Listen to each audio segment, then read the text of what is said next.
$1 million.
Today's Thursday, January 16th, 2020. This is Roland Martin Unfiltered, broadcasting live from St. Louis, Missouri. On today's show, we will talk with Circuit Attorney Kim Gardner. She, of course, has been giving folks hell here, and she's also fighting back, filing a federal lawsuit saying there are forces in this city impeding her progress to do her job. We will talk with her live right here on Roland Martin Unfiltered. Also today in Washington, D.C., lots of drama there as the impeachment proceedings, actually the trial of Donald Trump, begins today as the House lays out their case.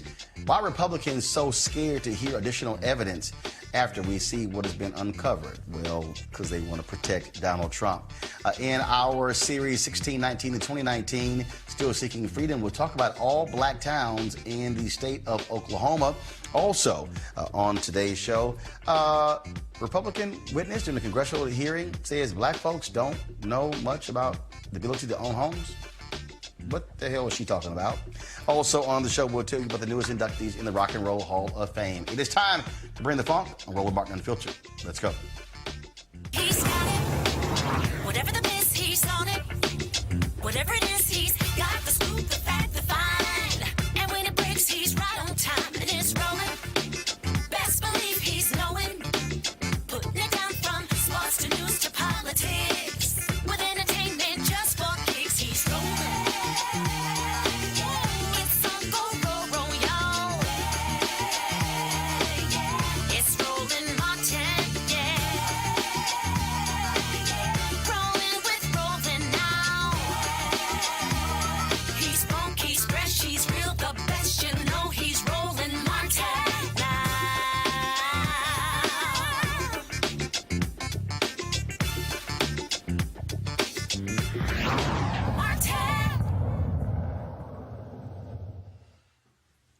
All right, folks, a number of times on Roland Martin Unfiltered, we've told you about what has been happening here in St. Louis. You had two African-Americans who are the chief law enforcement officers here. Of course, you have Wesley Bell, who is district attorney. You also have Kim Gardner. White folks here have not been happy as a result. We've told you about those assistant DAs who decided to join a police union to all of a sudden unionize when the brother comes in as DA. Then, of course, Kim Gardner has been fighting folks over the Lamar Johnson case, trying to get this. Look, she's established that he did not commit this crime. Attorney General of the state, others stopping from doing her job. Well, Earlier this week, we told you about the federal lawsuit that she filed against a number of entities using a law that goes back to 1871. Well, of course, I was here in St. Louis for the MLK program sponsored by the St. Louis Urban League and St. Louis University, as well as the company Centene Corporation. So, being here, why not talk to Kim Gardner? She joins me right now on Roland Martin Unfiltered. How you doing? How you doing? Thank you for having me. Glad to have you here. So, when were you first elected? 2016. Okay, so it's been 4 years. It is as if you have been under this continuous assault, fighting with folks, having to go to court just to do the job you were elected by the people to do. Well, I mean, when you're a reform-minded prosecutor, as we are the rare, I was the first African-American female ever to be elected in the circuit attorney's office. I was the first African-American in the St. Louis region. So when you are the first, you have challenges. But this is why this lawsuit is so important, because day one, there has been a powerful few who have decided to silence the will of the people, and that's what this lawsuit is about. And even before you filed this lawsuit, I mean, you know, this back and forth, questioning whether you had jurisdiction to do the job that the previous attorney was able to do unimpeded. I mean, it's funny that, you know, when you hear other reform-minded African-American female prosecutors talk about somehow our discretion is always criticized. It's always kind of how do we have to ask for permission to do our job? And it's kind of important to note, why is it that when this office existed since 1871, a prosecutor's discretion has been so important to the local jurisdiction? No one has tried to impede or usurp that discretion, but now all of a sudden when you have reform-minded prosecutors, are we so comfortable to try to chip away and take their discretion? And it's not just, frankly, people in this city who are doing that. You've had Attorney General William Barr, who has gone after reform-minded prosecutors. Donald Trump has done so as well. Them essentially saying that that y'all are the problem. You're going to cause an increase in crime across the country. So you now have, again, the Attorney General of the United States and the President questioning whether or not you should be able to do your job. What's as much as devastating as that is for them to even say and signal to reform-minded cities who have reform-minded prosecutors that somehow, like you said, that we are creating the violence in our communities. They're saying that if the communities that elect us do not back down with the reform efforts, that somehow we should be afraid of having police protection. And that's why this lawsuit is so important, because this is talking about silencing the will of the people who want reform in the city of St. Louis and around this country, and there are different tactics that are used to stop that. So when you decided to file this federal lawsuit, there are entities that you laid out who are blocking. Why did you cast such a large net? Because I think in St. Louis particularly, we are the ground zero for the reform efforts and the reform conversations post-Ferguson. And it's also disturbing that we actually have the first African-American circuit attorney, as well as now prosecuting attorney Wesley Bell in the county. But it's also important to note that this ground zero of reform conversation is not happening in our region where we started the conversation. And we have a small few of individuals who have gotten together to collectively stop reform efforts. And this suit is not just about Kim Gardner. This is about any reform-minded prosecutor who happens to be elected, who says that you have a group of individuals who want to stop that reform. And this can be used not only in St. Louis, but around this country. The mayor's spokesman has said that your lawsuit is meritless. The city says they'll be vindicated. You've laid out a variety of people, the St. Louis Police Officers Association, and a number of others. For folks who don't understand, I mean, you know, what are some of the things that they have been doing to thwart you from doing your job?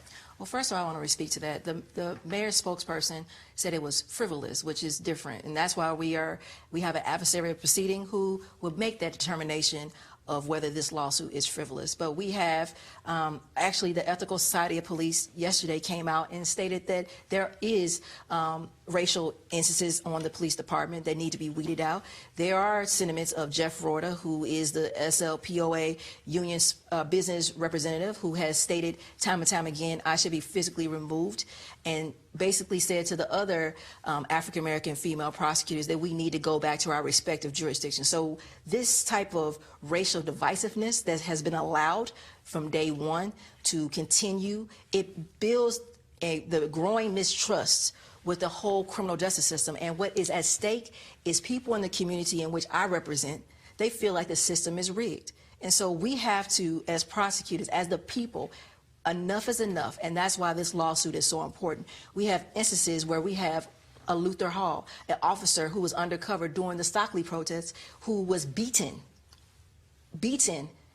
and it characterized in his lawsuit, I can't speak to that because I haven't seen it fully, that he was beaten like Rodney King.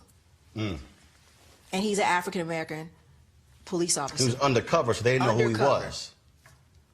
So we have some issues. I'm not saying that every hardworking men and women in the St. Louis Metropolitan Police Department is racist, but there are some issues where there are individuals that have done some racist things, like the Plainview Project. We also are in the news for that, where we had 20-something officers who had put out on Facebook certain racial, homophobic type of Facebook messages. That is a problem. And I ask, the people of the city of St. Louis want us to, one, hold officers and anyone accountable who breaks the law. And this suit is about equal protection for everyone under the laws of not just this state, but this country. A group of black female prosecutors certainly came together, held a news conference, wrote an op-ed in support of you. And folks, check this out. So Marilyn Mosby's office, she's the Baltimore State's attorney, they released this audio recording after they held a news conference earlier this week of one of the most vile things you heard, targeting her because she dared to stand up in support of Kim Gardner. We're going to play this for you, so listen to this, folks, and just be aware of the language you're about to hear. How dare you come to St. Louis and say you got the back of that lousy bitch, State's Attorney Kim Gardner. She is just like you. That's why, birds of a feather, bitches. That's what you are. You hate cops, you hate white people, you do everything you can to give all the blacks who are criminals every benefit of the doubt, and everybody else is suspect. Black lives only matter when a white person takes it.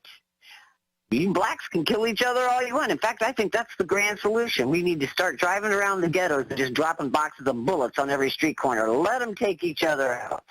Things were much better in this world, in this country, when everybody stayed in their own goddamn neighborhoods by dusk. There's only one thing worse than a fat-ass, empowered black woman. That's a fat-ass, empowered black woman who's got public reins in her hands. If we'd known you all were going to be this much trouble, we would have picked our own fucking cotton.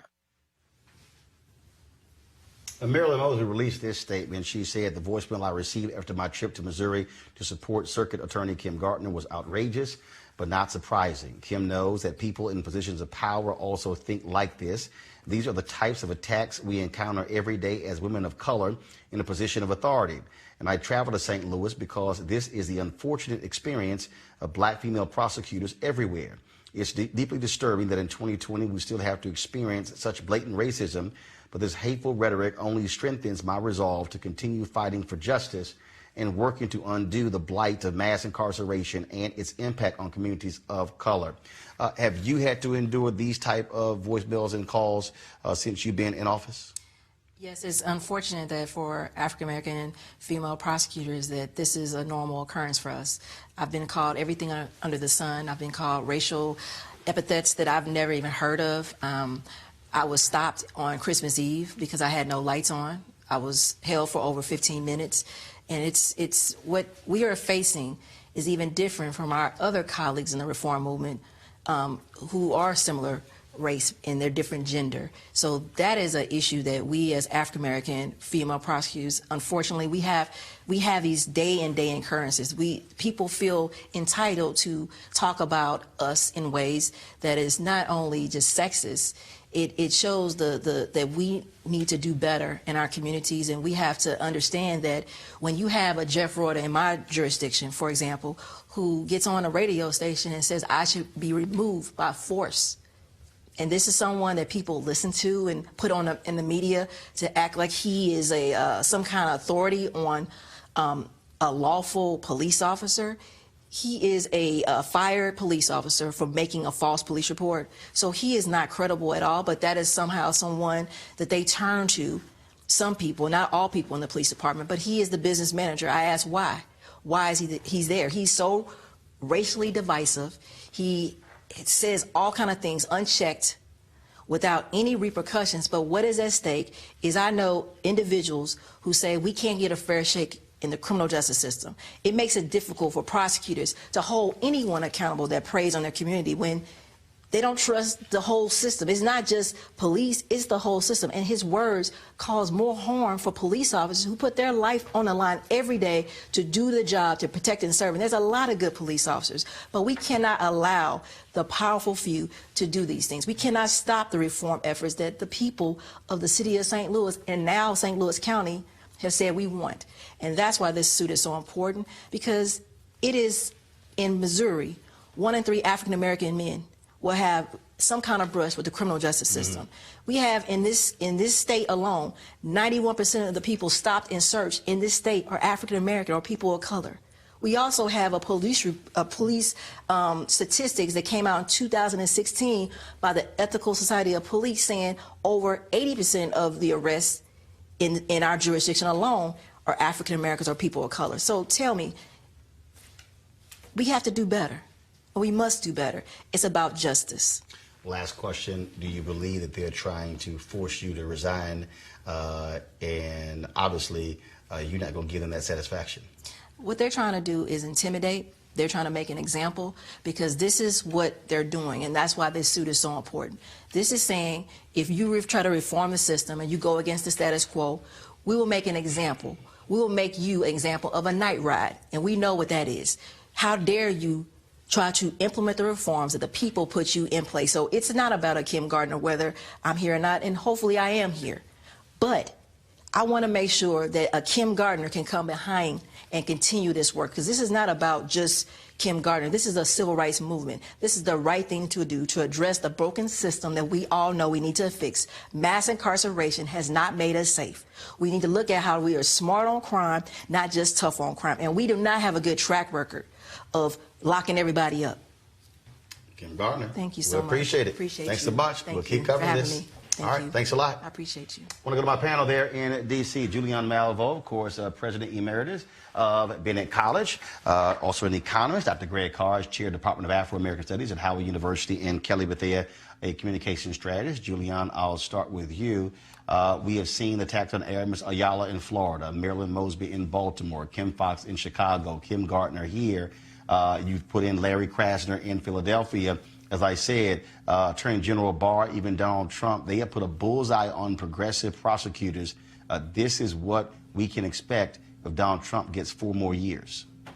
You know, the issue, Roland, is that we have seen the unequivocal differences in the way that, basically, the way that law enforcement is imposed.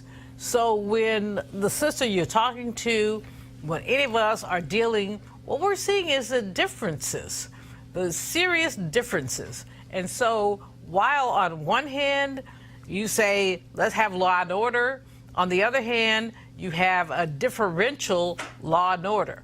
And as she said, when we have people of color, women of color, black folks of color coming in as basically attorney generals, as prosecutors, they don't have the leverage often that others do.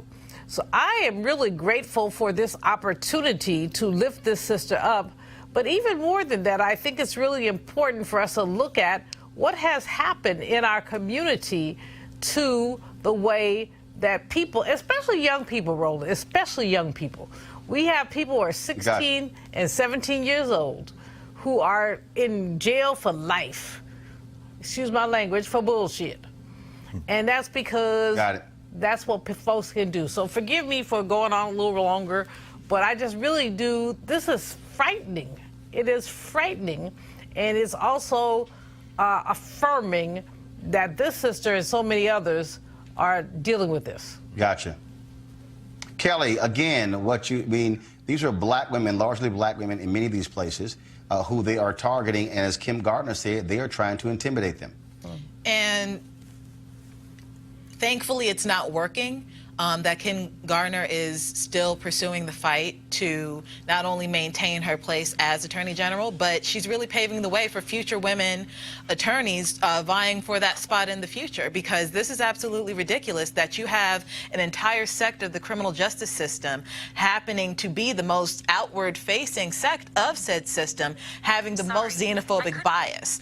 That is not only troubling, it should absolutely be eliminated. You can trace back this kind of bias to, honestly, the origin of the police department in St. Louis. One of them being the fact that they were, there to hunt the enslaved and, perpetuate racial biases and uphold Jim Crow laws. So this isn't necessarily surprising to me in terms of the history of the racism with this department, but it is troubling to me that it is now 2020 and it's still being perpetuated generation after generation after generation. I commend Kim Gardner for fighting the good fight down in her jurisdiction, but I also commend Marilyn Mosby for standing by her sister-in-law and making sure that she is supported not only in that jurisdiction, but honestly nationwide. But we all have to surround these people. This is, one second, hold on. Greg Carr, again, Kim Gardner's been here since 2016. First of all, they even appointed special prosecutors to investigate her when she investigated Governor Eric Greitens, who was forced to resign when it came to some pictures he took of a woman he was having an affair with. And to see people challenging the authority of an elected DA, that's what she is, a circuit attorney. She's the DA of the city of St. Louis. Wesley Bell is the county. What they are saying is, guess what? Oh, you're black? No. You're not going to get to be able to enjoy the power of the office like others did. Well, that's exactly right, Roland. And I want to add my commendation to what Dr. Malveaux and what Sister Bethea said. Really a whole lot of respect for Kim Gardner. Shout out to her alma mater, Harris Stowe, founded in 1857. 1857, the same year that the university she graduated from was started, Roger Taney said in the Dred Scott decision from the Supreme Court that Dred and Harriet Scott and their two little girls in St. Louis had no rights that white people are bound to respect. And from 1857 to today, that remains the case in white supremacist America. The glorious thing about our sister, the circuit attorney for the city of St. Louis, is that she is fighting with both fists balled up.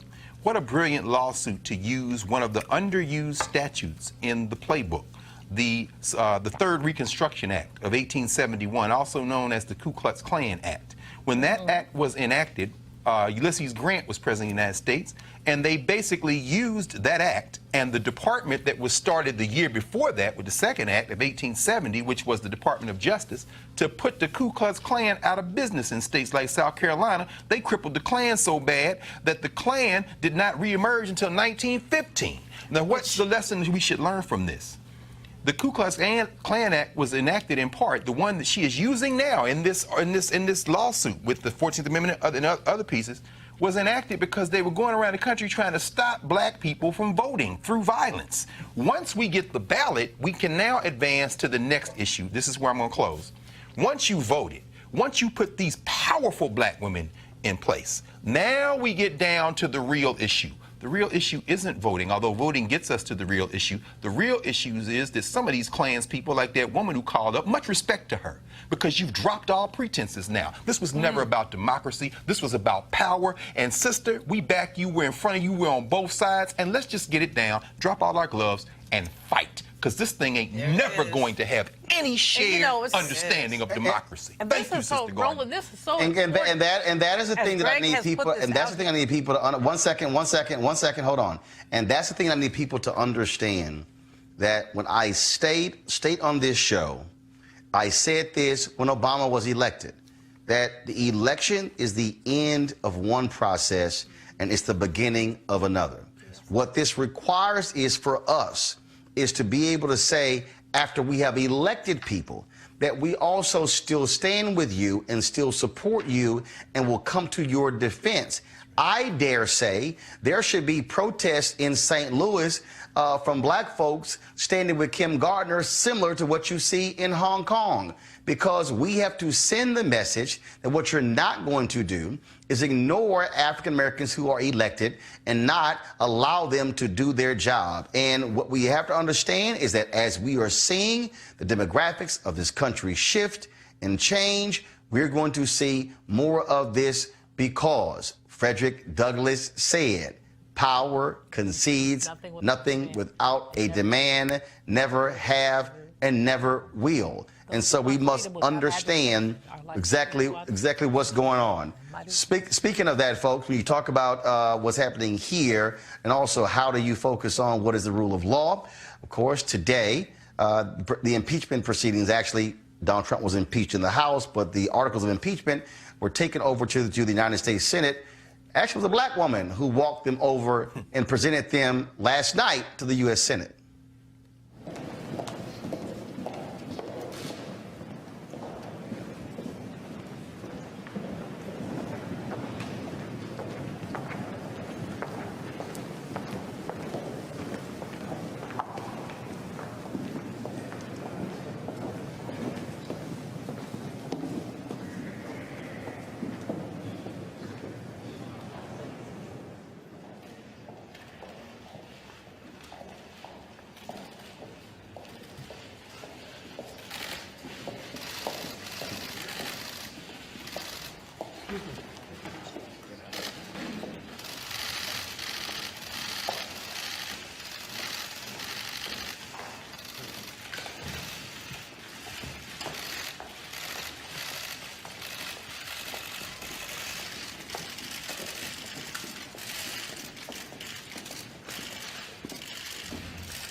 Of course, that sister, her name is Cheryl Johnson, and she presented the articles of impeachment, 1,416-word document, to the United States House. It was today when it all began. Chief Justice John Roberts was sworn in, the United States Senators were sworn in, and it's left up to Adam Schiff, Congressman Adam Schiff, to kick things off, laying out exactly why the House impeached Donald Trump. With the permission of the Senate, I will now read the articles of impeachment, House Resolution 755. House Resolution 755, impeaching Donald John Trump, President of the United States, for high crimes and misdemeanors. Resolved that Donald J. Trump, President of the United States, is impeached for high crimes and misdemeanors, and that the following articles of impeachment be exhibited to the United States Senate. Articles of impeachment exhibited by the House of Representatives of the United States of America in the name of itself and of the people of the United States of America against Donald John Trump, President of the United States of America, in maintenance and support of its impeachment against him for high crimes and misdemeanors. Article 1, abuse of power. The Constitution provides that the House of Representatives shall have the sole power of impeachment, and that the President shall be removed from office on impeachment for and conviction of treason, bribery, or other high crimes and misdemeanors. Article 2, obstruction of Congress. The Constitution provides that the House of Representatives shall have the sole power of impeachment, and that the President shall be removed from office on impeachment for and conviction of treason, bribery, or other high crimes and misdemeanors. The managers request that the Senate take order for the trial. The managers now request leave to withdraw. Now, of course, Greg Carr, they were sworn in and they were supposed to be impartial. You've already heard Mitch McConnell say he's not going to be impartial. Donald Trump is mad, upset, tweeting in all caps, "Oh my God, I got impeached for a simple phone call." We now have, of course, the evidence presented by the goons who worked with Rudy Giuliani. Hold on. You have the goons who worked with Rudy Giuliani now presenting their information. And Greg, to have United States senators say, well, no, we don't need any new evidence, the House actually has enough. I mean, these people refuse to hold this man accountable, and it shows exactly their lack of character, their lack of morality, their lack of values, their lack of judgment, their lack of leadership. Well, Roland, it has stripped down to the basic question. This is really American democracy is on trial. I mean, when Nancy Pelosi put that team together, let's set aside Schiff and Jerry Nadler for a second. Let's look at the other five. Jason Crow out of Colorado. This is one of those intelligence Democrats. So you've now shown that the intelligence community clearly says what you've done. You got Val Demings, of course, who is the police. Let's be very clear about that. This sister's like, because you got the serious sister. Then you got Sylvia Garcia out of Texas, who, again, you got the Latino in the coalition. She also is a graduate of Texas Southern Law School. And, of course, Hakeem Jeffries. And then Zoe Lofgren, who goes all the way back to the Nixon piece. So she's got her team. Basically, what she's saying is, any rational human being in this country, this is an open and shut case. So what are y'all doing? As you said, when John Roberts walked over there this afternoon, who looked like he lost his last friend before he put your robe on to swear him in, the minute he got up, took that oath from Chuck Grassley, the oldest piece of architecture left over there, this white supremacist out of Iowa, he turned around and swore those senators in. 2 senators committed perjury as they said we will, and that was Lindsey Graham and Mitch McConnell. They have already violated the lie oath they took. What's left? The only thing left is the trial of American democracy, and as this thing unfolds, as Adam Schiff lays this case out, as he began to do today, what we're going to see is that everybody in this country is going to find out that the law don't mean a damn thing if you don't have the power to back it up with enforcement. You know, Kelly. The worst of it, I'm sorry, Kelly, go ahead. Yes? Kelly, then Giuliani. Kelly? No, I agree with Dr. Carr here. It's just one of those, the pomp and circumstance helps in terms of just making it as formal and traditional as possible. But like Dr. Carr was saying, McConnell and Lindsey Graham, they already said that they weren't going to do this. So what is the point?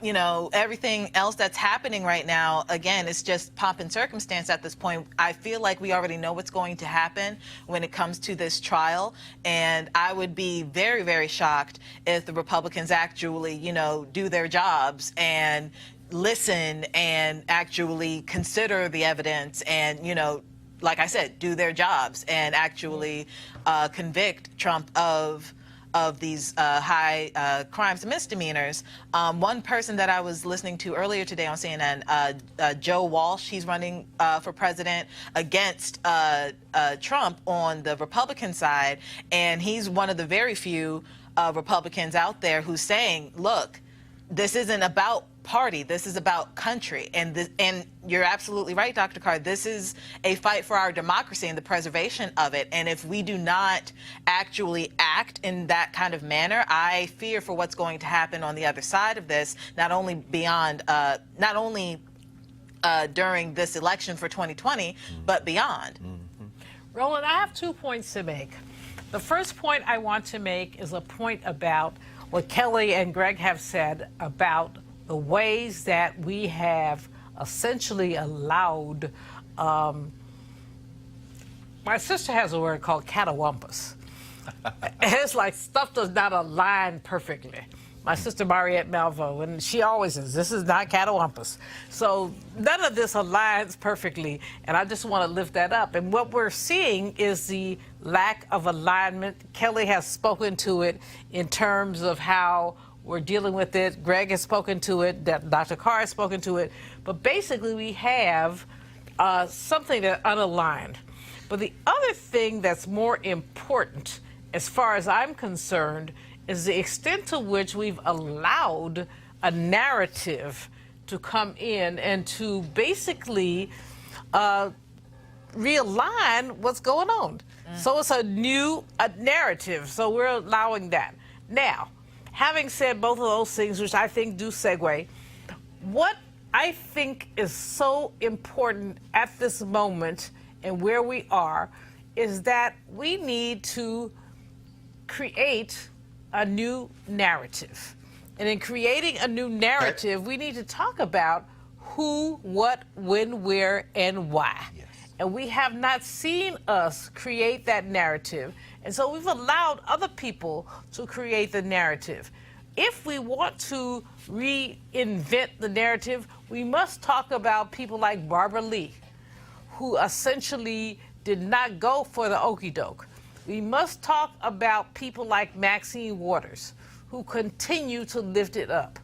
We must talk about folks like Jim Clyburn, who, with his measured way, has said, this ain't happening. And so what we have here, right now, is a, what can I say? It's an important diversion from a narrative that is unacceptable. And so I think when you look at... Let me just hear, folks. Hold on a second. I got to jump in here. I got to jump in here. This just came down just a couple hours ago. Headline in Miami Herald: State Supreme Court agrees with the Florida legislature.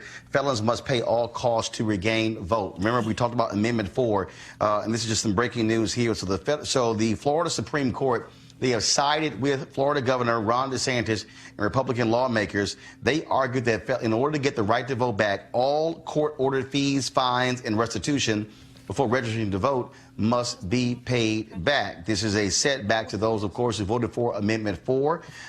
This is the ACLU. They had filed this lawsuit against the legislature. And this is what the court said, quote, "We conclude that the phrase, when read and understood in context, plainly refers to obligations and includes all, not some, LFOs, legal financial obligations, imposed in conjunction with an adjudication of guilt." And so, again, many believe this is going to undercut a lot of Amendment 4, which passed by 2/3 of the voters. But also keep in mind that in terms of the number of people that this impacted, it actually is a very small number in terms of the folks who have significant fines paid back. But it also goes to show you, Kelly, this is what happens when Republicans, they are scared to death of change. And they were scared to death of Amendment 4 and what would happen if upwards of 1.4 million people got the right to vote back. This is absolutely heartbreaking. I, for the life of me, do not understand how that decision from the Florida Supreme Court is not a version of voter suppression. If the whole point is to rehabilitate prisoners, when they come out, they should have their citizenship back. It shouldn't have been taken away from them in the first place.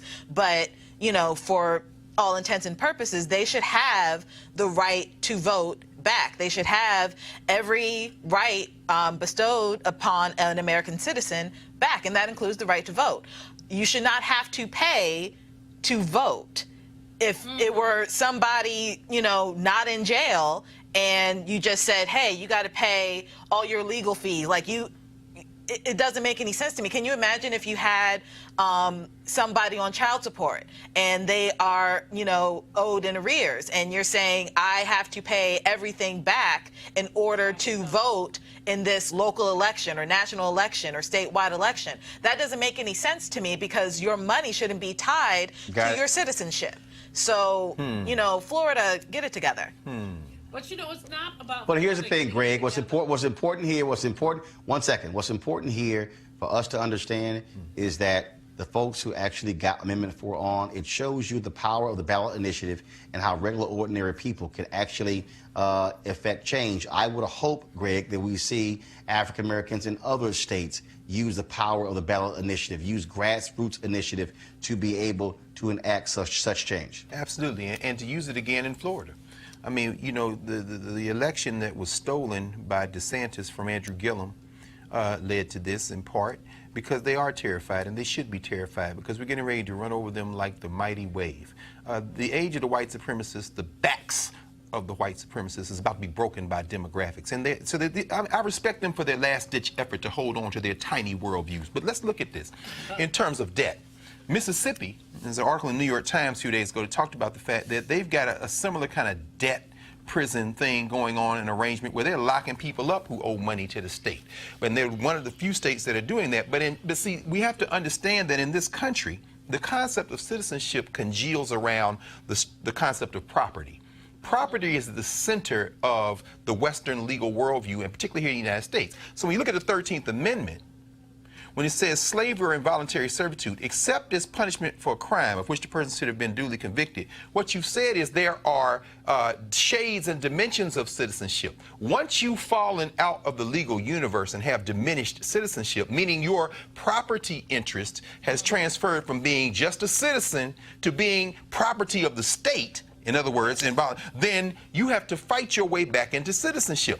Now, if this was somebody who wasn't convicted of a crime, this would be a poll tax. Exactly what Kelly said. You can't do that. That's illegal. You get a 15th Amendment argument there, or you can go through the Voting Rights Act subject to the 14th Amendment. But this is the 13th Amendment we're talking about, because now what you have is diminished citizens. They are returning citizens, and the state can technically do this. How do you break their back finally in doing this? You go back to the polls, you pass exactly the statute you want, and you flush that Klansman governor out and turn the legislature in Florida, which they know is coming. Please, Floridians, please, Mississippians, Alabamians, Tennesseans, and all over this country, run these white supremacists out with step one, going to the ballot box, and when they raise their heads to fight you, meet them everywhere, including the street, because you see now, these are your open enemies.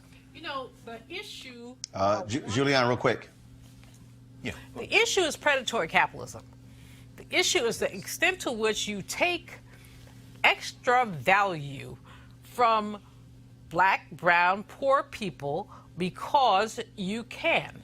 And so when you look at some place like Florida, in terms of what's happening with people who have been essentially not exonerated, but essentially told they can vote, when you look at our prison industrial complex and the ways that people basically have their voting rights, working rights, other rights extracted, we don't talk about that enough. I mean, there are words that people, black and white people, won't use. We won't talk about capitalism. Got it.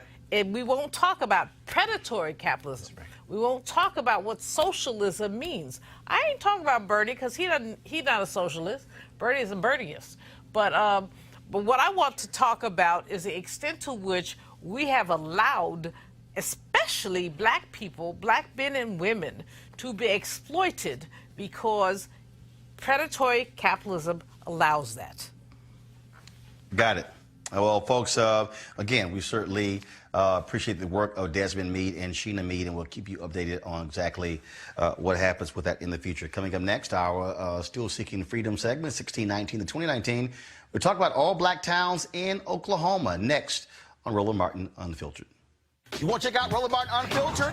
YouTube.com/Roland S. Martin. Subscribe to our YouTube channel. There's only one daily digital show out here that keeps it black and keep it real. It's Roland Martin Unfiltered. See that name right there? Roland Martin Unfiltered. Like, share, and subscribe to our YouTube channel. That's YouTube.com/Roland S. Martin. And don't forget to turn on your notifications so when we go live, you'll know it.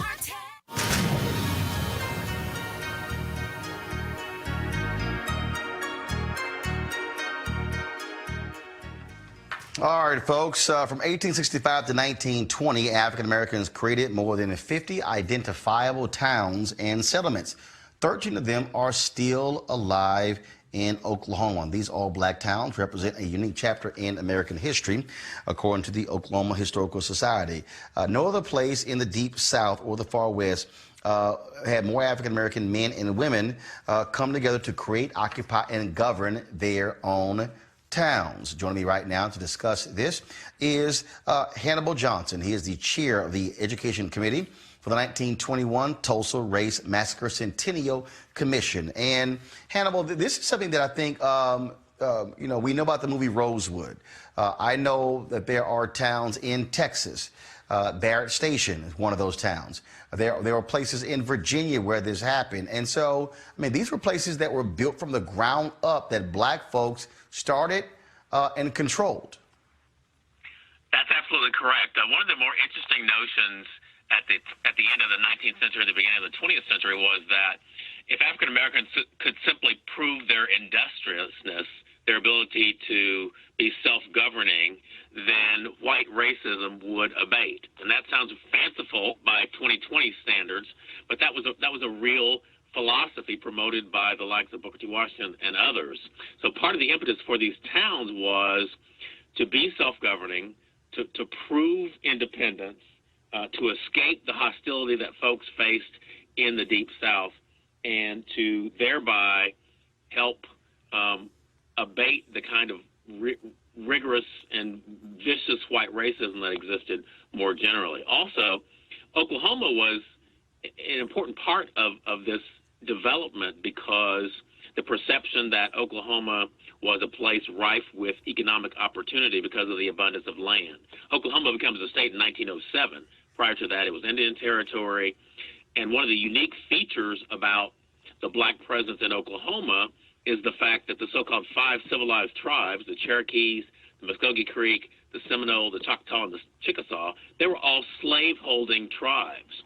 So on those famous marches to Oklahoma, those trails of tears, were a number of black migrants who were affiliated with those 5 tribes, many of them affiliated as enslaved persons. All the tribes sided with the Confederacy during the Civil War, and after the Civil War, executed treaties with the federal government that required that they free their enslaved Africans and incorporate them into the tribes, and all the tribes did that with the exception of the Chickasaws. And when you think about this very unique history, some of these towns are still active and alive today. Do you still see the presence, though, of African Americans governing those places? Yes, in some of the towns, the premier town in Oklahoma has been, and perhaps still is, Boley. So Boley was founded in 1903 and still exists as a much smaller version of its prior self. Boley at one point boasted 5,000 residents. Now it's about a tenth of that. And the supreme irony in Boley is that one of the larger employers in the community is the John Lilly Correctional Institute, a prison. And guess who is well represented in the context of that prison? Some of the very African Americans who ostensibly sought to escape the kind of restrictions on their liberty in the Deep South. That's part of the reason they migrated to Oklahoma in the first instance. But the black towns that exist, about a dozen or so today, are small communities struggling to survive, struggling to secure the kind of infrastructure that will sustain the town, and ultimately struggling with maintaining young folk. Young folk who grow up in these towns, they want to wind up in the metropolitan areas of Oklahoma City and Tulsa, and really have little interest in staying in these towns. So the towns really struggle for survival. One of the things that the towns have been doing is working together to create a cultural tourism experience. In other words, to leverage their rich history such that people who want to engage around history, and there are people like that all around the United States, and actually see the remnants of these towns, can come to these communities and ideally contribute financially to the health, well-being, and sustainability of these communities while they're there. Greg Carr, you got a question? Yeah, and first of all, Brother Johnson, thank you for your work over the years. I mean, your book, Black Wall Street, the book you did on Greenwood, and I think it was Acres of Aspiration, where you write about these towns. I mean, just thank you. I don't know if you got a chance to see the HBO recent mini series Watchmen, which begins with Tulsa and kind of runs through the thread. Just out of curiosity, what do you think a show like that, putting Tulsa at the center of a kind of a futurist narrative, does for spreading the word about what happened in Tulsa? Well, I think most people I talked to found that the opening scene, that sort of 5-minute segment, that's kind of a reenactment, reimagination of the massacre, is quite compelling. So when I see something like that that is based in truth, based in fact, I hope that it encourages the viewers to actually seek out the actual history. I appreciate the artistic license that was taken by Watchmen. It brings in viewers, but I want those viewers to actually go back and look at the actual history and understand that history is not past, history is present. So there's a legacy in the Tulsa community today based on what happened back in 1921, almost 100 years ago. Thank you. But you know, my brother. Do you have a question there from Kelly or Julian? A question, real I short have a question or comment. The issue is economic envy. I want pick one. Okay. Pick one. Question or comment? The issue is economic envy. The fact is that when I looked at the governor of Oklahoma's report on what happened, one of the conclusions was that too many N-words, and it was not the Negro word, had too much money. So Right. how do you begin to reconcile economic envy with the story that you're telling? Go right ahead, sir. Excellent. And I think you can look at the sort of the economic dynamics in two ways. There was envy on the individual level because white supremacy prevailed. So poor white folks wondered what those N-words across the tracks were doing with fine cars, fine homes, jewelry, et cetera, et cetera. So that's on one level. On the other level, the Greenwood community, the black community, the Black Wall Street community in Tulsa abuts downtown. It's about a 35 square block area historically. Wow, and it was desired by industrial interest and railroad interest. So there is some evidence that there was an effort afoot to remove the black population, push them further north. That's why some people, when they look at these events, they see not so much a riot, not so much a massacre, but a pogrom, an intentional removal of a population from their homelands based on surreptitious grounds. And so repairing the economic Kelly, do you hold 1 second? Yeah. 1 second. Go ahead and finish. Go ahead and finish. I was saying, repairing the economic finish your damage comment, that sir. happened 100 years ago is, I would say, well nigh impossible. But there are some things that we can do in the way of infrastructure location, incentives from business leadership like the Tulsa Chamber to put us in a better position. Kelly, real quick, do you have a question? Sure. Your comment regarding the youth wanting to leave these small towns because of lack of infrastructure and opportunity, have any of those towns actually, understood that predicament and are working to reconcile that issue? If so, what is happening in those towns? And if not, what do they need in order for that to happen? They are struggling. These are very small towns by and large, a few hundred people. So because they have lost, for example, schools in these communities, and schools are kind of the community rallying point in a lot of communities across the United States, not just black communities. So the loss of those schools, the loss of population, the lack of infrastructure, these are really, really high hurdles to get over. What the towns have done that makes a lot of sense to me is collaborating as a collective of Oklahoma all-black towns and seeing what kind of economic energy and synergy they can create, particularly, again, leveraging cultural or heritage tourism. All right, then. Well, first of all, sir, I am out of time. I certainly appreciate it. Hannibal Johnson, chair of the Education Committee for the 1921 Tulsa Race Massacre Centennial Commission. Thanks a lot. Thank you. All right, folks, real quick, a big congratulations to the late notorious B.I.G. and the late Whitney Houston, both of them, some of the honorees inducted into the Rock and Roll Hall of Fame, which will take place on May 2nd at the Public Auditorium in Cleveland, Ohio, and broadcast live on HBO. Folks, I have to cut the show short today. I got to get out of here. I got to fly back to Washington, D.C. Of course, I want to thank all the folks at Centene, the St. Louis Urban League, as well as the folks with St. Louis University. I spoke today at their MOK program, phenomenal program. If you missed it, we live streamed the speech. You can check that out. Later, I did a fireside chat at the Centene Corporation, thanks to my girl Erica McConduit. And so we will be able to get that video and be able to stream that for you later.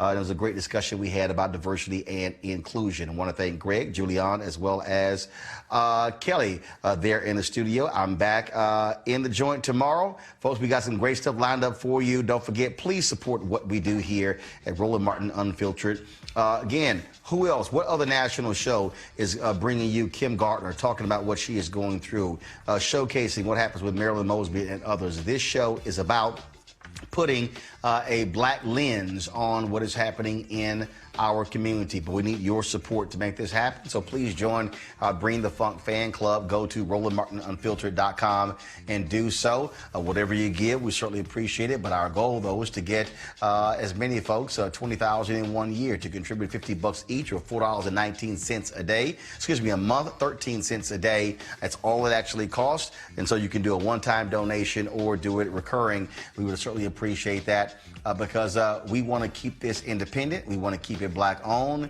and we want to be able to have the editorial independence to bring you the kind of content that you need, that you want, that you desire. And so we certainly appreciate that. All right, folks, you have an absolute fabulous day. I got to go. Holla!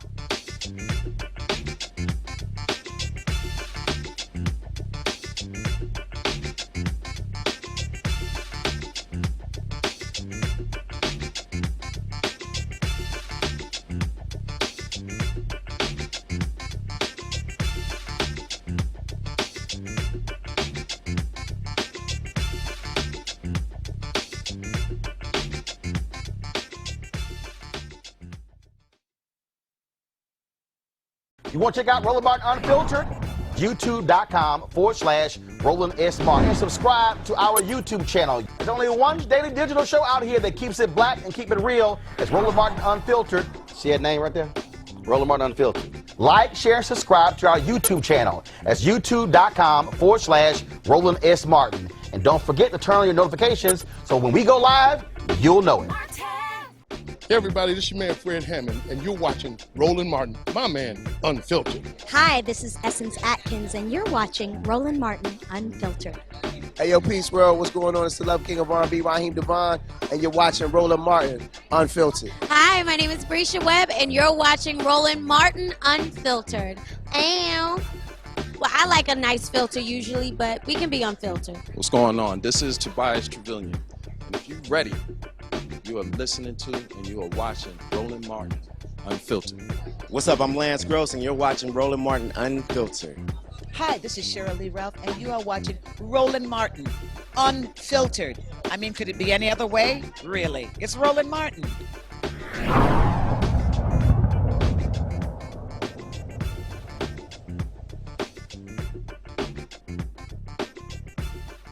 You want to support Roland Martin Unfiltered? Be sure to join our Bring the Funk fan club. Every dollar that you give to us supports our daily digital show. There's only one daily digital show out here that keeps it black and keep it real. It's Roland Martin Unfiltered. Support the Roland Martin Unfiltered daily digital show by going to RolandMartinUnfiltered.com. Our goal is to get 20,000 of our fans contributing $50 each for the whole year. You can make this possible. RolandMartinUnfiltered.com. Hey fam, want to check out Roland Martin Unfiltered, the blackest show on all of digital, cable, and broadcast. Check out our audio podcast. There's only one daily digital show out here that keeps it black and keep it real. It's Roland Martin Unfiltered. Press play.